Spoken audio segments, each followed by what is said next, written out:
Hello students, welcome to RH chemistry.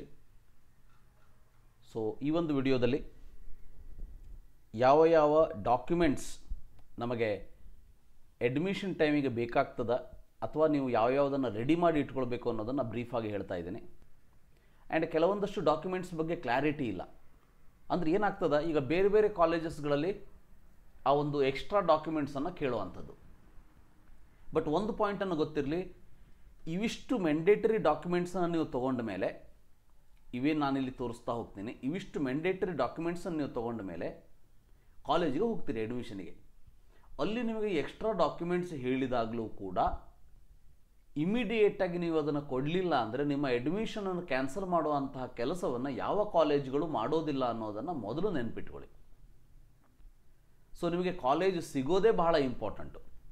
ಒಂದು ಸಾರಿ college ಸಿಕ್ಕು ನೀವು ಕಾಲೇಜಿಗೆ ಹೋದ ಮೇಲೆ ಇವಿಷ್ಟು ಮ್ಯಾಂಡೇಟರಿ ಡಾಕ್ಯುಮೆಂಟ್ಸ್ KE ಅವರ ಕಡೆಯಿಂದ ಬೇಕೇ ಬೇಕು. ಈಗ ಫಾರ್ ಎಕ್ಸಾಂಪಲ್ ನಿಮಗೆ ಯಾವುದೋ ಒಂದು ಕ್ಯಾಟಗರಿಯಲ್ಲಿ ಸೀಟ್ ಅಲಾಟ್ ಆಗಿರುತ್ತೆ, ಆ ಕ್ಯಾಟಗರಿ ಸರ್ಟಿಫಿಕೇಟೇ ಇಲ್ಲ ಅಂದರೆ they can't give you admission. 10th marks card ನಿಮ್ಮ ಹತ್ರ ಇಲ್ಲ ಅಂದರೆ they can't give you admission. Fees ತುಂಬಿರೋ ಚಲನೇ ಇಲ್ಲ ಅಂದರೆ they can't give you admission. ಆದರೆ ಕೆಲವೊಂದಷ್ಟು ಸರ್ಟಿಫಿಕೇಟ್ಗಳೇನಿದೆ, ಈಗ ಡಾಮಿಸೈಲ್ ಸರ್ಟಿಫಿಕೇಟ್ ಆಗಿರ್ಬೋದು, ಗ್ಯಾಪ್ ಬಾಂಡ್ ಆಗಿರಬಹುದು, ಸೊ ಅಥವಾ ಕೆಲವೊಂದಷ್ಟು ಕಾಲೇಜಸ್ಗಳಲ್ಲಿ ಎಕ್ಸ್ಟ್ರಾ ಬಾಂಡ್ಸ್ಗಳನ್ನು ಕೇಳ್ತಾ ಹೋಗ್ತಾರೆ, ಪೇರೆಂಟ್ಸಿಂದ ಕೇಳ್ತಾರೆ ಮತ್ತು ಮಕ್ಕಳಿಂದ ಕೇಳ್ತಾರೆ. ಇವೆಲ್ಲವನ್ನು ನೀವು ಆ ಸಮಯದಲ್ಲಿ 1 ದಿವಸ 2 ದಿವಸ ಸಮಯವನ್ನು ತೆಗೆದುಕೊಂಡು ಬಂದು ಮಾಡಿಬಿಟ್ಟು ಅವರಿಗೆ ಸಬ್ಮಿಟ್ ಮಾಡಿದರೂ ಕೂಡ ದೇ ವಿಲ್ ಎಕ್ಸೆಪ್ಟ್ ಇಟ್ ಅನ್ನೋದನ್ನು ನೆನ್ಪಿಟ್ಕೊಳ್ಳಿ. ಅಂದರೆ ನೀವೇನು ಗುಡ್ಡವೇ ತಲೆ ಮೇಲೆ ಬಿದ್ದ ಹಾಗೆ ಒದ್ದಾಡೋದಾಗಲಿ, ಈ ಡಾಕ್ಯುಮೆಂಟ್ಸೇ ಇಲ್ಲಪ್ಪ ಇನ್ನು ನನ್ನ ಅಡ್ಮಿಷನ್ನೇ ಕ್ಯಾನ್ಸಲ್ ಆಯಿತು ಅಂತ ತಿಳ್ಕೊಳ್ಳೋದಾಗಲಿ ಏನೂ ಮಾಡುವಂಥ ಅವಶ್ಯಕತೆ ಇಲ್ಲ. ಯಾಕಂತಂದರೆ ಯಾವ ವಿದ್ಯಾರ್ಥಿ ಹಾಗೇನಾದ್ರು ಮಾಡಿದರೆ ನಮಗೆ ಲೀಗಲಿ ಆ್ಯಕ್ಷನ್ ತೊಗೋತೀವಿ ನಾವು. You can go to court.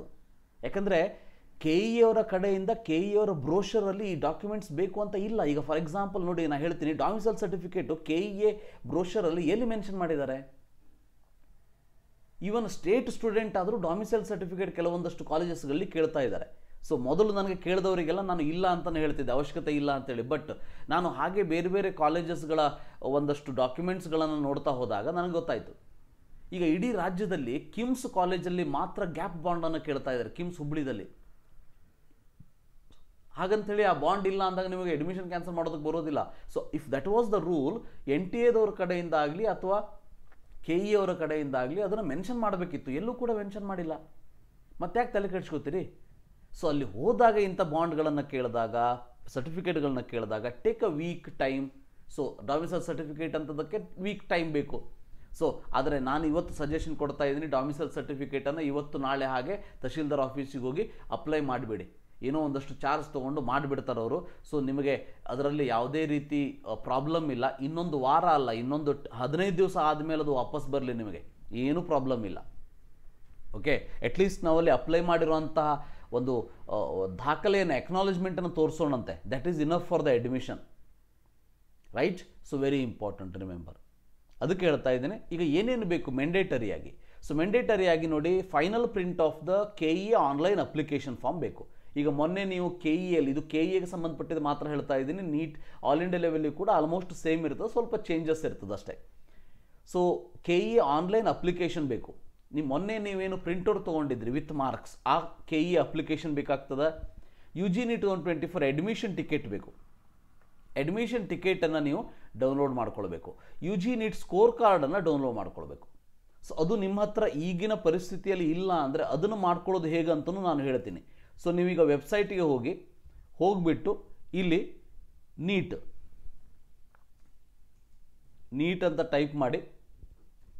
So ನಿಮಗೆ ಇಲ್ಲಿ ಫಸ್ಟ್ ಕಾಣಿಸ್ತದೆ ನೀಟ್ ಎಕ್ಸಾಮ್ಸ್ ನೀಟ್ ಅಂತ, ಆ ವೆಬ್ಸೈಟಿಗೆ ಹೋಗಬೇಕಾಗ್ತದೆ. ಅಥವಾ ಇಲ್ಲಿ ಹೋಗಿ ಮೆಡಿಕಲ್ ಎಕ್ಸಾಮ್ ಅಂತ ಹೋಗಿ. ಸೊ ಇಲ್ಲಿ ಒಟ್ಟಿನಲ್ಲಿ ಈ ವೆಬ್ಸೈಟನ್ನು ಓಪನ್ ಮಾಡ್ಕೊಳ್ಳಿ. exams.nta.ac.in/NEET ಅನ್ನು ಓಪನ್ ಮಾಡ್ಕೊಳ್ಳಿ. ಮಾಡ್ಕೊಂಡಾದ್ಮೇಲೆ ಇಲ್ಲಿ ನಿಮಗೆ ರಿವೈಸ್ಡ್ ಸ್ಕೋರ್ ಕಾರ್ಡ್ ಇಲ್ಲೇ ಕಾಣಿಸ್ಬಿಡ್ತದೆ. ಅದು ಇಲ್ಲ ಅಂತಂದ್ರೂ ಕೂಡ ಕ್ಯಾಂಡಿಡೇಟ್ ಆ್ಯಕ್ಟಿವಿಟಿ ಅಂತ ಇದೆ, ರೈಟ್? ಸೊ ಇಲ್ಲಿ ನಿಮಗೆ ಅಡ್ಮಿಟ್ ಕಾರ್ಡ್ ಲಿಂಕ್ ಕಾಣಿಸ್ತದೆ. ಅದಾದಮೇಲೆ ಇಲ್ಲಿ click here for revised score card link ಕಾಣಿಸ್ತದೆ. ಈ ಲಿಂಕನ್ನು ಯೂಸ್ ಮಾಡಿಕೊಂಡು ಇವತ್ತೇ ಡೌನ್ಲೋಡ್ ಮಾಡ್ಕೊಳ್ಳಿ. ನಿಮ್ಮ ಹತ್ರ ಇಲ್ಲ ಅಂದರೆ ಇವತ್ತೇ ಡೌನ್ಲೋಡ್ ಮಾಡ್ಕೊಳ್ಳಿ, ರೈಟ್? ಇನ್ನು SLC ಮಾರ್ಕ್ಸ್ ಕಾರ್ಡ್ ಅಂತೂ ನಿಮ್ಮ ಹತ್ರ ಇದ್ದೇ ಇದೆ, ಪ್ರಾಬ್ಲಮ್ ಇಲ್ಲ. 12th ಮಾರ್ಕ್ಸ್ ಕಾರ್ಡ್ ಇದೆ, ಒರಿಜಿನಲ್ ಮಾರ್ಕ್ಸ್ ಕಾರ್ಡ್ ಎಲ್ಲ ಕಾಲೇಜಿಗೆ ಬಂದಿದೆ, ದಯವಿಟ್ಟು ತೊಗೊಂಡು ಬಂದ್ಕೊಳ್ಳಿ. ಸೊ ಪ್ರೊವಿಷನಲ್ ಮಾರ್ಕ್ಸ್ ಕಾರ್ಡ್ ಮೇಲೆ ಈಗ ನಡೆಯೋದಿಲ್ಲ, ಯಾಕಂದ್ರೆ ಒರಿಜಿನಲ್ ಡಾಕ್ಯುಮೆಂಟ್ಸನ್ನು ಆಲ್ರೆಡಿ PU ಬೋರ್ಡ್ದವ್ರು ಇಶ್ಯೂ ಮಾಡಿಬಿಟ್ಟಿದ್ದಾರೆ. ದೆನ್ ಈಗ ಬಹಳ ಕಾಂಟ್ರವರ್ಸಿ ಇರುವಂಥದ್ದು study certificate counter signed by BEO or DDPI. ಒಂದು ಪಾಯಿಂಟ್ ಗೊತ್ತಿರಲಿ, ಅಪ್ಲಿಕೇಶನ್ ಹಾಕುವಂಥ ಸಮಯದಲ್ಲಿ ಕರೆಕ್ಟಾಗಿ ಕೇಳಿಸ್ಕೊಳ್ಳಿ. ಅಪ್ಲಿಕೇಶನ್ ಹಾಕುವಂಥ ಸಮಯದಲ್ಲಿ KE ಅವರೇ ಒಂದು ನೋಟಿಫಿಕೇಷನನ್ನು ಹೊರಡಿಸಿದ್ರು, ಈ ವರ್ಷ BEO DDPI ಸೈನ್ ಅವಶ್ಯಕತೆ ಇಲ್ಲ, ನೀವು ಹಾಗೆ ಅಪ್ಲೋಡ್ ಮಾಡಿ ಅಂತ.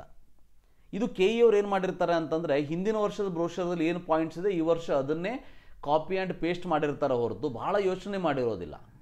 ಅಥವಾ ನಾವೇನು ಇನ್ ಬಿಟ್ವೀನ್ ಹೊಸದಾಗಿ ಚೇಂಜ್ ಆಗಿರುವಂಥ ನೋಟಿಫಿಕೇಷನನ್ನು ಹೊರಡಿಸಿರ್ತೀವಿ, ಆ ನೋಟಿಫಿಕೇಷನ್ ಬಗ್ಗೆ ಇವರು ನೆನಪೇ ಇರೋದಿಲ್ವೋ ಅಥವಾ ಅದನ್ನು ಇಂಟೆನ್ಷನಲಿ ಮರ್ತೇ ಬಿಟ್ಟಿರ್ತಾರೋ ಗೊತ್ತಿಲ್ಲ ನನಗೆ. ಬಟ್ ಕೌಂಟರ್ ಸೈನ್ ಬೈ ಅಂತ ಇದೆ, ಇದು ಕೂಡ ನಿಮ್ಮ ಹತ್ರ ಈಗಿಲ್ವಾ, BEO ಆಫೀಸ್ ಭಾಳ ದೂರ ಇದೆಯಾ, ಈಗ ವರಿ ಮಾಡ್ಕೊಳ್ಳೋದಕ್ಕೆ ಹೋಗಬೇಡಿ. ನಿಮ್ಮ ಕಾನ್ಸಂಟ್ರೇಷನ್ ಕೌನ್ಸಿಲಿಂಗ್ ಮೇಲೆ ಇರಲಿ, ಸೀಟ್ ಸಿಗಲಿ, ಕಾಲೇಜಿಗೆ ಹೋಗಿ ಅಲ್ಲೇನಾದರೂ ಇದಕ್ಕೆ ಕೌಂಟರ್ ಸೈನ್ ಇಲ್ಲ ಅಂತಂದ್ರೆ ಆವಾಗ ಹೋಗಿ ಮಾಡಿಸ್ಕೊಂಡು ಬನ್ನಿ. 2 ದಿನ ಟೈಮ್ ತೊಗೊಂಡು ಹೋಗಿ, ಏನೂ ಪ್ರಾಬ್ಲಮ್ ಇಲ್ಲ. Don't worry about that. Already ಇದ್ದರೆ ಫೈನ್. ಸೊ ಇದಕ್ಕೆ ಈ ವರ್ಷದೇ ಬೇಕಂತೇನಿಲ್ಲ. ಈಗ ಹಿಂದಿನ ವರ್ಷ ನೀವು ಸ್ಟಡಿ ಸರ್ಟಿಫಿಕೇಟ್ ತೊಗೊಂಡು ಸೈನ್ ಮಾಡಿಸ್ಕೊಂಡಿದ್ರು ನಡೀತು, ಅದಕ್ಕೇನು ಎಕ್ಸ್ಪೈರಿ ಡೇಟ್ ಇರೋಂಥ ಇರೋದಿಲ್ಲ. So study certificate counter sign by concerned BEO DDPI. So ಇದಕ್ಕೆ ರಿಮೆಂಬರ್, ಇದರಲ್ಲಿ ಮತ್ತೆ CBSE ಅಥವಾ ICSE ಇದ್ದರೆ ಸೊ ಅವಶ್ಯಕತೆ ಇಲ್ಲ, DDPI BEO ಸೈನ್ ಅವಶ್ಯಕತೆ ಇಲ್ಲ. ಸೊ ಸ್ಟೇಟ್ ಆದರೆ ಬೇಕಾಗ್ತದೆ. ಬಟ್ ಈಗ ಇಲ್ಲ ಅಂದರೆ ಕರೆಕ್ಟಾಗಿ ಕೇಳಿಸ್ಕೊಳ್ಳಿ, ಈಗ ಇಲ್ಲ ಅಂದರೆ ತಲೆ ಕೆಡ್ಸ್ಕೊಳ್ಳೋ ಅಂಥ ಅವಶ್ಯಕತೆ ಇಲ್ಲ. ಸೊ KE ಅವ್ರ ಕಡೆಯಿಂದ ನೋಟಿಫಿಕೇಷನ್ ಆ ರೀತಿ ಬಂದಿದ್ದಿತ್ತು ಮೊದಲು, ಸೊ ಅದನ್ನು ನಾವು ಅಪ್ಲೋಡ್ ಮಾಡಿದ್ದೀವಿ. ಅದು ಅಲ್ಲದೆ ಭಾಳಷ್ಟು ಇನ್ಫಾರ್ಮೇಷನನ್ನು ಸ್ಯಾಟ್ಸಿಂದ ಆಟೋಮೆಟಿಕಲಿ ಫೆಚ್ ಮಾಡ್ಕೊಂಡಿರೋದಕ್ಕೆ ಎಲ್ಲರೂ ಎಲ್ಲ ರೀತಿಯ ಸ್ಟಡಿ ಸರ್ಟಿಫಿಕೇಟನ್ನು ಅಪ್ಲೋಡ್ ಮಾಡುವಂಥ ಅವಶ್ಯಕತೆ ಬಂದಿರಲಿಲ್ಲ.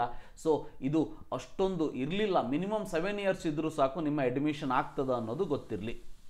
ಕೌಂಟರ್ ಸೈನ್ ಇಲ್ಲ ಅಂದರೆ ಹತ್ತಿರ ಇದ್ದರೆ BEO ಮಾಡಿಸ್ಕೊಂಡು ಬನ್ನಿ, ಭಾಳ ದೂರ ಇದ್ದರೆ ಮಾಡಿಸ್ಕೊಂಡು ಬರೋ ಅವಶ್ಯಕತೆ ಇಲ್ಲ. ಯಾಕೆಂದರೆ ಒಬ್ಬೊಬ್ರು 10 ಸ್ಕೂಲ್ ಚೇಂಜ್ ಮಾಡಿರ್ತಾರೆ, 10 BEO ಹತ್ರ ಹೋಗಬೇಕು, ಟೈಮ್ ಇದೆಯಾ ಮಾಡಿಸ್ಕೊಂಡು ಬನ್ನಿ, ಇಲ್ಲ ಸೊ ಮಾಡಿಸೋವಂಥ ಅವಶ್ಯಕತೆ ಇಲ್ಲ. ಕಾಲೇಜ್ ಸಿಕ್ಕಿ ಕಾಲೇಜಿಗೆ ಹೋದ್ಮೇಲೆ ಅವ್ರು ಏನಾದ್ರು ಕಂಪಲ್ಸರಿ ಬೇಕೇ ಬೇಕು ಅಂದರೆ ಅವಾಗ ಮಾಡಿಸ್ಕೊಂಡು ಬರುವಂತ್ರಿ. ಸೊ ಅವಾಗ 2-3 ದಿನ ಟೈಮ್ ತೊಗೊಂಡು ಹೋಗ್ಬೋದು. ಒಂದೇ ಸಲ ನಿಮ್ಮ ಅಡ್ಮಿಷನ್ ಕ್ಯಾನ್ಸಲ್ ಆಗೋದಿಲ್ಲ. ದೆನ್ 7th ಒಂದು ಭಾಳ ಜನ ಕೇಳ್ತಾರೆ, so original copy of the challan ಅಂದರೆ ಯಾವುದು? ಕಾಲೇಜ್ ಫೀಸನ್ನು ನೀವು KEಯಲ್ಲಿ ಪೇ ಮಾಡಿರೋ ಅಂತಹ ಒಂದು ಚಲನ್, ಕಾಲೇಜ್ ಫೀಸನ್ನು ಪೇ ಮಾಡ್ತಾರಲ್ಲ ಮುಂದೆ ನಿಮ್ಮ ಚಲನ್ ಬರ್ತದೆ, ಅಥವಾ ನೀವು ಆನ್ಲೈನ್ ಪೇಮೆಂಟ್ ಮಾಡಿದರೆ ಆನ್ಲೈನ್ ಪೇಮೆಂಟ್ ಮಾಡಿರುವಂಥ ಒಂದು ರಿಸೀಟ್ ಬರ್ತದೆ, ಅದನ್ನು ಪ್ರಿಂಟ್ಔಟ್ ತೊಗೊಳ್ಬೇಕು. So that one it is needed. Then valid identity proof, ಇದಂತೂ ನಿಮ್ಮ ಹತ್ರ ಇದ್ದೇ ಇರ್ತದೆ. ಯಾವುದಾದ್ರು ಒಂದು 2 ರೀಸೆಂಟ್ ಸೈಜ್ ಅಂತ ಇದೆ, ನನ್ನ ಲೆಕ್ಕ 2 ಬೇಡ, 8 ತೊಗೊಂಡು ಹೋಗಿ ಅಂತ ಹೇಳ್ತೀನಿ. ಒಂದು 8 ಆದರೂ ಪಾಸ್ಪೋರ್ಟ್ ಸೈಜ್ ಫೋಟೋಗ್ರಾಫ್ ಇಟ್ಕೊಂಡಿರಿ. ಸೊ ಇಲ್ಲಿ ಅಫಿಷಿಯಲಿ ಕೊಟ್ಟಿರೋದು 2 ಅಂತ ಆಗಿರೋದಕ್ಕೆ ನಾನು ಈ ರೀತಿ ಕೊಟ್ಟಿದ್ದೀನಿ. ಬಟ್ ಒಂದು 8 ಆದರೂ ಪಾಸ್ಪೋರ್ಟ್ ಸೈಜ್ ಫೋಟೋಗ್ರಾಫನ್ನು ತೆಗೆದುಕೊಂಡು ಇಟ್ಕೊಂಡಿರಿ. Then if applicable Kannada medium certificate ನಿಮ್ದು ಏನಾದರೂ ಇದ್ದರೆ 10 ಇಯರ್ಸ್ ಸ್ಟಡಿ ಮಾಡಿದ್ದು, ಇದಕ್ಕೆ compulsory concerned BEO it is compulsory, ಇದಕ್ಕೆ ಮಾತ್ರ ಇದು compulsory. Remember, rural study certificate ನಿಮ್ಮ ಹತ್ರ ಇದ್ದರೆ ಅಂದರೆ ನೀವೇನಾದರೂ ರೂರಲ್ ಕ್ಲೇಮ್ ಮಾಡಿದರೆ, ಸೊ ರೂರಲ್ ಕ್ಲೇಮ್ ಮಾಡಿದರೆ ಕನ್ಸರ್ನ್ಡ್ BEO ಇಂದ ಸೈನ್ ಬರಲೇಬೇಕು, ಇದು ಕೂಡ ಕಂಪಲ್ಸರಿ, ಇದು ಕೂಡ ಕಂಪಲ್ಸರಿ. ಆ್ಯಂಡ್ NCLC ಈಗ ಫಾರ್ GM ಕ್ಯಾಂಡಿಡೇಟ್ ಇದ್ದರೆ, so non creamy layer certificate sir ಈ ಸಮಯದಲ್ಲಿ ಸರ್ ಇದು ಯಾವುದು ಅಂತ ಕೇಳೋದಕ್ಕೆ ಹೋಗಬೇಡಿ. ಸೊ ಇದು ಇಲ್ಲದೇನೆ ನಿಮ್ಮ ವೆರಿಫಿಕೇಷನ್ ಸ್ಲಿಪ್ಪಲ್ಲಿ ನೀವು GM ಆಗಿದ್ದು ರೂರಲ್ ಅಂತ ಬರೋದೇ ಇಲ್ಲ, ಕಾಮನ್ ಸೆನ್ಸ್ ಅದು. ಈಗ ನನಗೆ ಕೇಳೋದಕ್ಕೆ ಹೋಗಬೇಡಿ ಯಾವುದಂತೇಳಿ, ಅದು ಇಲ್ಲ ಅಂದರೆ ಈ ಒಂದು ಸ್ಥಿತಿಗೆ ನೀವು ಬಂದಿರೋದೇ ಇಲ್ಲ. ವೆರಿಫಿಕೇಷನ್ ಸ್ಲಿಪ್ಪಲ್ಲಿ ಎಸ್ ಅಂತ ಬಂದಿದೆ ಅಂದಮೇಲೆ NCLC ನೀವು ಕೊಟ್ಟಿರಲೇಬೇಕು, ಕೊಟ್ಟಿರ್ತೀರಿ ಅನ್ನೋದು ಗೊತ್ತಿರಲಿ. Then caste certificate, caste income certificate, ಇಲ್ಲಿ 2 ಯಾಕೆ ಸಪ್ರೇಟ್ ಕೊಟ್ಟಿದ್ದೀವಿ ಅಂದರೆ SC ST ಇದ್ದರೆ ಅಥವಾ ಕ್ಯಾಟಗರಿ 1 ಇದ್ದರೆ ನಿಮಗೆ ಕಾಸ್ಟ್ ಸರ್ಟಿಫಿಕೇಟು ಮತ್ತು ಇನ್ಕಮ್ ಸರ್ಟಿಫಿಕೇಟ್ ಬೇರೆ ಬೇರೆ ಇರ್ತದೆ. So category 1 2A 2B 3A 3B ಇದ್ದರೆ ಕಾಸ್ಟ್ ಇನ್ಕಮ್ ಸರ್ಟಿಫಿಕೇಟ್ ನಿಮಗೆ ಒಂದೇ ಇರ್ತದೆ, ಗೊತ್ತಿರಲಿ. So caste certificate income certificate ಅವ್ರಿಗೆ ಬೇರೆ ಬೇರೆ ಇರ್ತದೆ, ನಿಮಗೆ 2A 2B 3A 3B ಇದ್ದರೆ ಒಂದೇ ಇರ್ತದೆ. ಇನ್ನು ಹೈದರಾಬಾದ್ ಕರ್ನಾಟಕ ಯಾರ್ಯಾರು ಕ್ಲೇಮ್ ಮಾಡಿದ್ರಿ 371J ಅದು ಇರಲೇಬೇಕು. ಅನೆಕ್ಸರ್ A1 and 2 ಅಂತ ಏನೋ ಇರ್ತದೆ ಅದು, ಸೊ ಅದು ಇರಲೇಬೇಕು. ಇಫ್ ಅಪ್ಲಿಕೇಬಲ್ ನೀವೇನಾದರೂ ಹೊರನಾಡು ಗಡಿನಾಡು ಸರ್ಟಿಫಿಕೇಟ್ಸ್, ಹೊರನಾಡು ಗಡಿನಾಡು ಕನ್ನಡಿಗರಾಗಿದ್ದರೆ ಹೊರನಾಡು ಗಡಿನಾಡು ಸರ್ಟಿಫಿಕೇಟ್ಸ್ ನಿಮ್ಮ ಹತ್ರ ಇರಬೇಕು. ಅವು ಯಾವ್ಯಾವ ಸರ್ಟಿಫಿಕೇಟ್ ಅಂತೇಳಿ ನೀವು ಆಲ್ರೆಡಿ ಸಬ್ಮಿಟ್ ಮಾಡಿರ್ತೀರಿ KE ಅವರಿಗೆ. ಸೊ ಆ ಎಲ್ಲ ಸರ್ಟಿಫಿಕೇಟ್ ನಿಮ್ಮ ಹತ್ರ ಇರಬೇಕು. ಲಿಂಗ್ವಿಸ್ಟಿಕ್ ಇರಬೇಕು, ರಿಲಿಜಿಯಸ್ ಇದ್ರೆ ರಿಲಿಜಿಯಸ್ ಇರಬೇಕು. ಕ್ಲಾಸ್ B ಆಗಿದ್ದರೆ, ಸೊ ಅದು ಗೊತ್ತಿರಲಿ, ಕ್ಲಾಸ್ B ಆಗಿದ್ದರೆ ನಿಮಗೆ ಪೇರೆಂಟ್ಸ್ ಸ್ಟಡಿ ಸರ್ಟಿಫಿಕೇಟ್ ಕೂಡ ಅವಶ್ಯಕತೆ ಇರ್ತದೆ. ಪೇರೆಂಟ್ಸ್ ಸ್ಟಡಿ ಸರ್ಟಿಫಿಕೇಟ್ ಇದಕ್ಕೂ ಕೂಡ ವಿದೌಟ್ ವೆರಿಫಿಕೇಷನ್ ನಿಮ್ಮದು ಆಗೇ ಇಲ್ಲ, ಹೌದಾ? ವೆರಿಫಿಕೇಷನ್ಗೆ ಹೋಗಿ ಬಂದಿದ್ದೀರಿ ಮೊನ್ನೆ. ಸೊ ವೆರಿಫಿಕೇಷನ್ ಹೋದಾಗ ಅಲ್ಲಿ ಒರಿಜಿನಲ್ ಡಾಕ್ಯುಮೆಂಟ್ಸನ್ನು ತೋರಿಸಿರ್ತೀರಿ, ಅವೆಲ್ಲ ಒರಿಜಿನಲ್ ಡಾಕ್ಯುಮೆಂಟ್ಸ್ ನಿಮ್ಮ ಹತ್ರ ರೆಡಿ ಇರಬೇಕು. ಇನ್ನು ಭಾಳ ಜನ ಕೇಳೋದು sir eligibility certificate.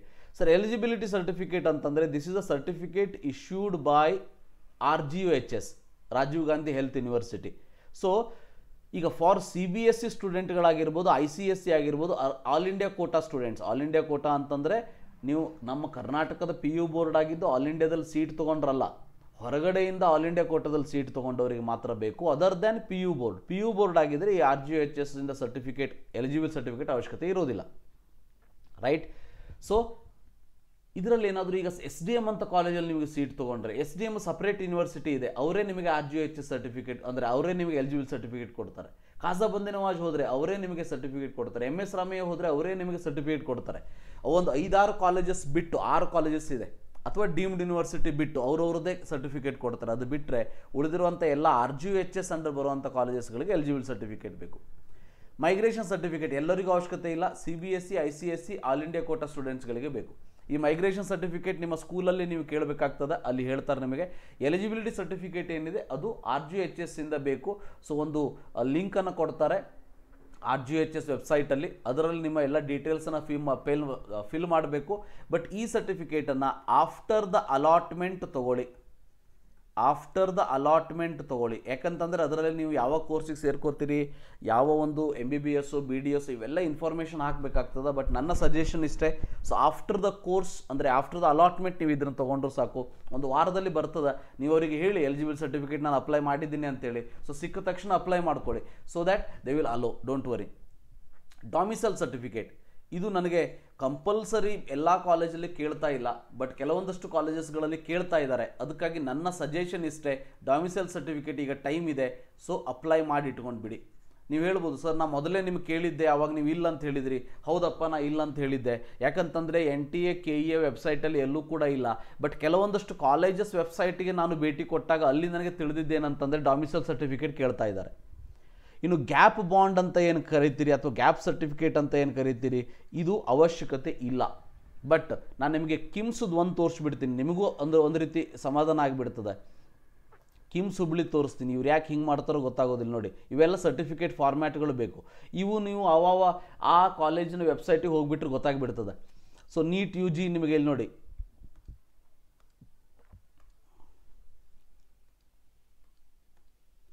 NEET UG admit card ಆಯಿತು, ಸ್ಕೋರ್ ಕಾರ್ಡ್ ಆಯಿತು, ರ್ಯಾಂಕ್ ಕಾರ್ಡು. ಇವೆರಡು ಒಂದೇ, ಸ್ಕೋರ್ ಕಾರ್ಡು ಮತ್ತು ರ್ಯಾಂಕ್ ಕಾರ್ಡು ಇವೆರಡು ಒಂದೇ, ಇದು ಎರಡೂ ಸೇಮ್ ಇದೆ. ಸೊ KE ಅಲಾಟ್ಮೆಂಟ್ ಲೆಟರ್ ಅಂತೂ ನಿಮಗೆ KE ಅವ್ರ ಕಡೆಯಿಂದ ಅಲ್ಲೊಂದು 2-3 ಪಾಯಿಂಟ್ನ ಮಿಸ್ ಮಾಡಿದ್ದೀನಿ. ಸೊ ಇದರಲ್ಲಿ ಇನ್ನೊಂದೆರಡು ಮಿಸ್ ಅಂತ ಅಲ್ಲ ಅದು. ಸೊ ಇದರಲ್ಲಿ ಈಗ KE allotment letter, admission order ಇರ್ತದೆ. ಸೊ ಅದ್ರ ಜೊತೆಗೆ ನೀವು ಆ್ಯಂಟಿ ರ್ಯಾಗಿಂಗ್ ಬಾಂಡನ್ನು ಹಾಕ್ಕೊಡ್ಬೇಕು, ಅದ್ರ ಜೊತೆಗೆ ರೂರಲ್ ಸರ್ವಿಸ್ ಬಾಂಡನ್ನು ಕೊಡಬೇಕು, MBBS ಬಾಂಡನ್ನು ಕೊಡಬೇಕು. ಇವೆಲ್ಲ ಬಾಂಡ್ಸ್ಗಳು ಆ ಕಾಲೇಜ್ ಅಲಾಟ್ಮೆಂಟ್ ಆದಮೇಲೆ ಇರ್ತದೆ ಹೊರತು ಈಗ ಮಾಡಿಸುವಂಥ ಅವಶ್ಯಕತೆ ಇಲ್ಲ. ಬಟ್ ಇದಷ್ಟು ಮ್ಯಾಂಡೇಟರಿ ಡಾಕ್ಯುಮೆಂಟ್ಸ್ ಅನ್ನೋದು ನಾನು ನಿಮಗೆ ಹೇಳಿರುವಂಥದ್ದು. ಸೊ ಅದನ್ನೇ ನೋಡಿ ಇಲ್ಲಿ. So KEA fees paid receipt, choice entry printout, ನೀವು ಚಾಯ್ಸ್ 1 ಚಾಯ್ಸ್ 2 ಏನು ತೊಗೋತೀರಿ ಅದ್ರ ಪ್ರಿಂಟೌಟು ಕೂಡ ಕೇಳ್ತಾರೆ. ಅದಕ್ಕಾಗಿ ಏನೇ ಮಾಡಿದ್ರು ಕೂಡ ಅದೊಂದು ಪ್ರಿಂಟೌಟ್ ತೆಗೆದಿಟ್ಕೊಂಡಿರಿ. SLC ಮಾರ್ಕ್ಸ್ ಕಾರ್ಡ್ ಆಯಿತು ನೋಡಿ, second PUC, transfer certificate. Transfer certificate ನಿಮಗೆ ಜನರಲಿ ಕೆಲವೊಂದಷ್ಟು ಕಾಲೇಜಸ್ಗಳಲ್ಲಿ ಅಡ್ಮಿಷನ್ ಆದಮೇಲೆ ಕೊಡ್ತಾರೆ. ಸೊ ಹಾಗೆ ಮಾಡಿ, ಕೆಲವೊಂದಷ್ಟು ಕಾಲೇಜಲ್ಲಿ ಮೊದಲೇ ಕೊಡ್ತಾರೆ, ತೊಗೊಂಡು ಬಂದು ಇಟ್ಕೊಂಡಿರಿ. ಡೊಮಿಸೈಲ್ ಸರ್ಟಿಫಿಕೇಟ್ ನೋಡಿ ಕೇಳಿದ್ದಾರೆ, ಸೊ ಅದಕ್ಕಾಗಿ ಡೊಮಿಸೈಲ್ ಸರ್ಟಿಫಿಕೇಟ್ ಮಾಡಿಸಿ ಇಟ್ಕೊಂಡ್ಬಿಡಿ. ನೀವು ಅಲ್ಲಿ ಹೋದಾಗ ಗೊತ್ತಾದ ಮೇಲೂ ಅಪ್ಲೈ ಮಾಡ್ಬೋದು. 1 ವಾರ 2 ವಾರದಲ್ಲಿ ಕೊಡ್ತಾರೆ ಅಂತ ಹೇಳಿದರೆ ಇವರೇನು ತಡ್ಕೋತಾರೆ, ಇವರೇ ನಿಮ್ಮ ಅಡ್ಮಿಷನ್ ಕ್ಯಾನ್ಸಲ್ ಮಾಡೋದಿಲ್ಲ.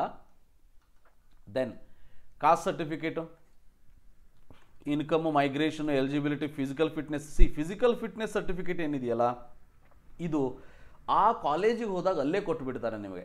ಓಕೆ, ನೀವು ಅಲ್ಲೇ ಮಾಡಿಸ್ಬೋದು, ಈಗ ಮಾಡಿಸೋಂಥ ಅವಶ್ಯಕತೆ ಇಲ್ಲ. ಸೊ ಫಿಸಿಕಲ್ ಫಿಟ್ನೆಸ್ ಸರ್ಟಿಫಿಕೇಟ್ ಅಂದರೆ ನೀವು ಯಾವುದೇ ಗೌರ್ಮೆಂಟ್ ಹಾಸ್ಪಿಟಲ್ಸಿಗೆ ಹೋದಾಗ ಅವರು ನಿಮಗೆ ಒಂದು ಸರ್ಟಿಫಿಕೇಟ್ ಬೇಕಂದ್ರೆ ಅವರೊಂದು ಮಿನಿಮಮ್ ಚಾರ್ಜ್ ತೊಗೊಂಡು ನಿಮಗೆ ಸರ್ಟಿಫಿಕೇಟ್ ಮಾಡಿಕೊಡ್ತಾರೆ ಅಷ್ಟೇ. ಸೊ ರೂರಲ್ ಸರ್ವಿಸ್ ಬಾಂಡು, ಆ್ಯಂಟಿ ರ್ಯಾಗಿಂಗು, RGUHS ಬಾಂಡು, ಇವೆಲ್ಲ ಫಾರ್ಮ್ಯಾಟ್ ಅವರವರ ವೆಬ್ಸೈಟಲ್ಲಿ ಕೊಟ್ಟಿರ್ತಾರೆ. ಅದನ್ನು ನೀವು ಡೌನ್ಲೋಡ್ ಮಾಡ್ಕೊಂಡು ಬನ್ನಿ ಅಂತ ಹೇಳ್ತಾರೆ. ಇದು ನೀವು ಅಡ್ಮಿಷನಿಗೆ ಹೋಗ್ತೀರಿ ಅಂದಾಗ ನಿಮಗೆ ಸೀಟ್ ಅಲಾಟ್ ಆದ ತಕ್ಷಣ ಇದನ್ನು ಮಾಡೋದಕ್ಕೆ ನೀವು ರೆಡಿ ಮಾಡ್ಕೊಳ್ಬೇಕು.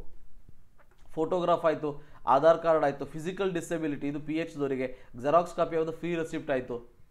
ಸೊ ಇದಾದಮೇಲೆ ನೋಡಿ ಇಲ್ಲಿ ಇದಾದಮೇಲೆ ಜನರಲ್ ಅಫಿಡವಿಟ್ ಇದೊಂದು ತೊಗೋತಾರೆ. Rural study certificate Kannada medium Hyderabad Karnataka. ನೋಡಿ ಗ್ಯಾಪ್ ಬಾಂಡ್ ಇದು ಒಂದೇ ಕಾಲೇಜಲ್ಲಿ ನಾನು ಗ್ಯಾಪ್ ಬಾಂಡ್ ಅಂತ ಕೇಳಿರೋವಂಥದ್ದು. ಇದು ಯಾವುದಿದು ಕಿಮ್ಸ್ ಹುಬ್ಳಿದಲ್ಲಿ ಮಾತ್ರ ಗ್ಯಾಪ್ ಬಾಂಡ್ ಅಂತ ಕೇಳಿರೋದು. ನಿಮಗೆ ಬೇರೆ ರಾಜ್ಯದ್ದು ಬೇರೆ ಇದ್ರದ್ದು ತೋರಿಸ್ತೀನಿ ನೋಡಿ. ಈಗ ಫಾರ್ ಎಕ್ಸಾಂಪಲ್ ಇದು ಶಿವಮೊಗ್ಗದಲ್ಲಿ ನಿಮಗೆ ಎಲ್ಲೂ ಕೂಡ ಗ್ಯಾಪ್ ಬಾಂಡ್ ಅಂತ ಕೇಳೇ ಇಲ್ಲ. ಇದು ಶಿವಮೊಗ್ಗದ ಸರ್ಟಿಫಿಕೇಟ್ ಲೀಸ್ಟ್ ನೋಡಿ, ಶಿವಮೊಗ್ಗದ ಸರ್ಟಿಫಿಕೇಟ್ ಲೀಸ್ಟು.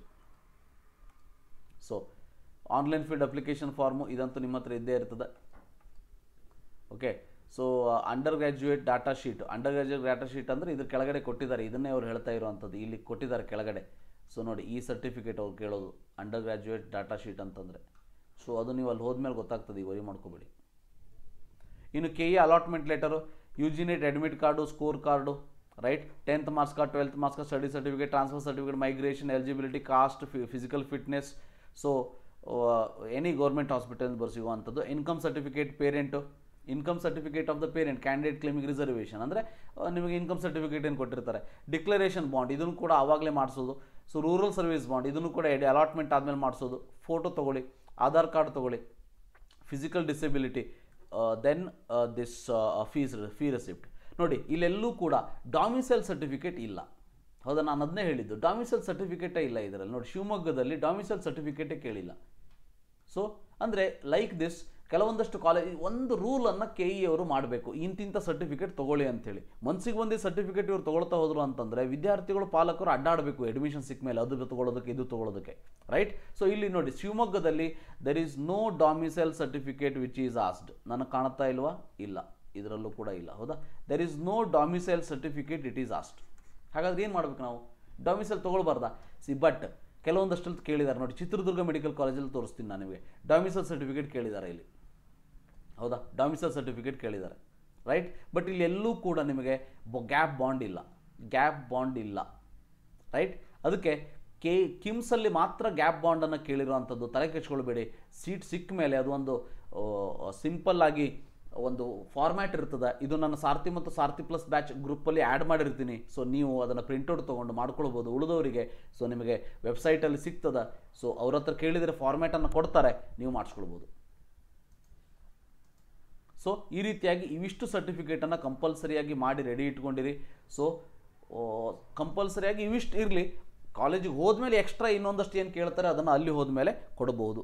ಬಟ್ ಯಾವುದೋ ಒಂದು ಸರ್ಟಿಫಿಕೇಟ್ ಮ್ಯಾಂಡೇಟರಿ ಬಿಟ್ಟು ಬೇರೆ ಯಾವುದೇ ಸರ್ಟಿಫಿಕೇಟ್ ನಿಮ್ಮ ಹತ್ರ ಇಲ್ಲ ಅಂತೇಳಿ ಸೊ ಕಾಲೇಜ್ ಅಡ್ಮಿಷನ್ನ ಕ್ಯಾನ್ಸಲ್ ಮಾಡುವಂಥ ಅಥಾರಿಟಿ ಕಾಲೇಜ್ ಅವರಿಗೆ ಇಲ್ಲ ಅನ್ನೋದನ್ನು ಅರ್ಥ ಮಾಡ್ಕೊಳ್ಳಿ. So thank you, have a nice day.